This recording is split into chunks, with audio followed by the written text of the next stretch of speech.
मुस्लिम देश कतर ने भारत के 8 पूर्व नौसैनिकों को मौत की सजा सुनाई है। कतर ने पिछले साल से ही गैर कानूनी तरीके से भारत के इन 8 पूर्व अधिकारियों को कैद में रखा हुआ है और अब अचानक कतर ने इन 8 भारतीय नागरिकों को मौत की सजा सुना दी। इस फैसले के बाद भारत सरकार भड़क गई है। भारत सरकार ने कतर की अदालत के इस फैसले पर गहरा दुख जताया है। भारत ने कहा है कि इस फैसले को चुनौती दी जाएगी। आपको बता दें कि कतर वही देश है जो लगातार इजराइल और हमास की जंग को भड़का रहा है। कतर कई बार भारत के खिलाफ भी जहरीला एजेंडा चला चुका है, चाहे कश्मीर से धारा 370 हटाने का मामला हो या नुपुर शर्मा विवाद।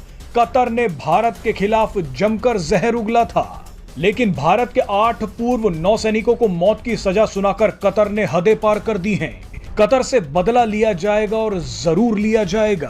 कतर उन मुस्लिम देशों में से एक है जो भारत से नफरत करते हैं। कतर को यह कभी पसंद नहीं आया कि सऊदी अरब और संयुक्त अरब अमीरात जैसे मजबूत देश भारत से कैसे दोस्ती कर सकते हैं। इसीलिए कतर और कतर का सरकारी मीडिया अल जजीरा भारत के खिलाफ षड्यंत्र रचता रहता है। बहरहाल अब आपको भारत के इन 8 पूर्व नौसैनिकों के बारे में कुछ जानकारी दे देते हैं। आपको याद दिला दें कि अगस्त 2022 से ही कतर ने भारतीय नौसेना के 8 पूर्व अधिकारियों को बंधक बना रखा है। कतर ने इन पूर्व अधिकारियों पर जासूसी का आरोप लगाया था। हैरानी की बात देखिए कि कतर ने ना तो कोई सबूत दिया और ना ही कोई बयान दिया। कतर ने चुपचाप इन 8 पूर्व नौसैनिकों को गिरफ्तार कर लिया। ये खबर बड़े ही रहस्यमयी तरीके से दुनिया के सामने आई।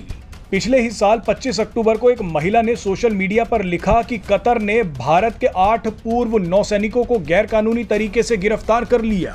महिला ने कहा कि इन 8 पूर्व नौसैनिकों ने भारत की सेवा की है। इनमें से कईयों को तो मेडल तक मिले हैं, लेकिन कतर की सरकार ने इन्हें चुपचाप उठा लिया। अपने ट्वीट में इस महिला ने प्रधानमंत्री नरेंद्र मोदी को भी टैग किया था। आपको बता दें कि इन अधिकारियों में 3 रिटायर्ड कैप्टन, 4 कमांडर और 1 नाविक शामिल हैं। ये सभी लोग रिटायरमेंट के बाद कतर की एक निजी कंपनी में काम कर रहे थे। ये कंपनी कतर की नौसेना को ट्रेनिंग देती है। ट्रेनिंग के अलावा ये कंपनी कतर की नौसेना को अन्य सेवाएं भी प्रदान करती है। इस कंपनी का मालिक ओमान वायु सेना का एक रिटायर्ड स्क्वाड्रन लीडर था। कतर ने बिना किसी सबूत के ये बोल दिया कि भारत के ये पूर्व अधिकारी इजराइल के लिए जासूसी कर रहे थे। हैरानी की बात देखिए कि कतर की सरकार ने कई महीनों तक भारतीय दूतावास के अधिकारियों को भी इन पूर्व नौसैनिकों से मिलने नहीं दिया था, लेकिन अब कतर ने भारत के इन पूर्व अधिकारियों को मौत की सजा सुना दी है।